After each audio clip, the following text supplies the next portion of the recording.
السلام علیکم بچوں، آج جو میں آپ کے لیے کہانی لایا ہوں اس کا نام ہے بھالو اور لومڑی۔ Please watch complete video. بھالو میاں اکثر ہی لومڑی کی چالاکیوں کا شکار رہتے تھے۔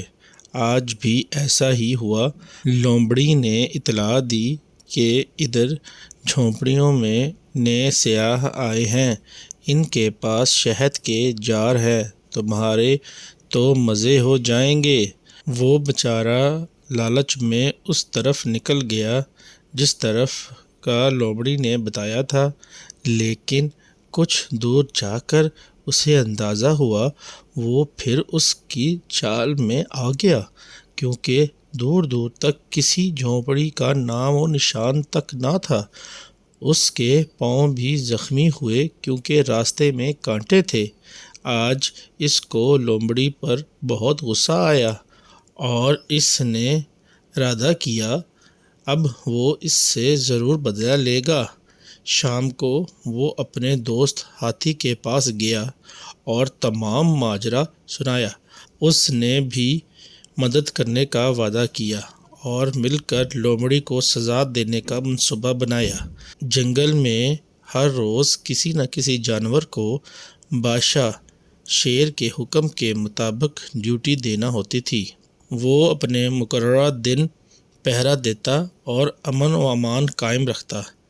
وہ دن آ گیا جس دن ہی لومڑی کی ڈیوٹی تھی۔ منصوبے کے مطابق بھالو اس کے پاس گیا اور کہا، بھی لومڑی، وزیر آلو نے آپ کو جلدی بلایا ہے، آپ ہمارے ساتھ چلیں۔ ہاتھی نے بھی یہی الفاظ دہرائے اور بتایا کہ بادشاہ سلامت بھی وہیں ہیں۔ میری تو آج ڈیوٹی ہے، میں کیسے اپنی جگہ چھوڑ کر جاؤں؟ بھالو نے کہا آپ کی مرضی، ہمارا فرض تھا آپ کو بتانا، اب آپ جانیں اور بادشاہ سلامت۔ یہ کہہ کر وہ دونوں چلے گئے کہ وہ بھی کچھ سوچ کر ان کے ساتھ چل پڑی۔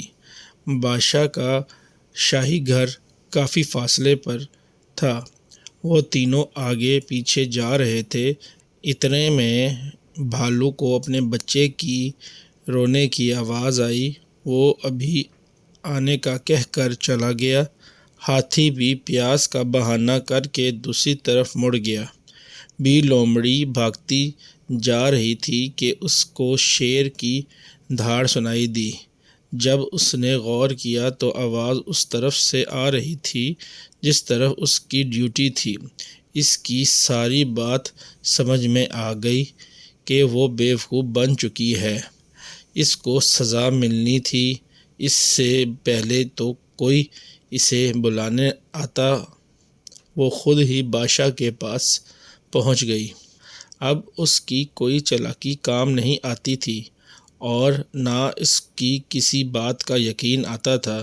بادشاہ شیر نے اس کی لاپرواہی پر اس کو سخت الفاظوں میں ڈانٹا اور سزا تجویز کی کہ اب اس کو پورا 1 ماہ ڈیوٹی دینا ہوگی۔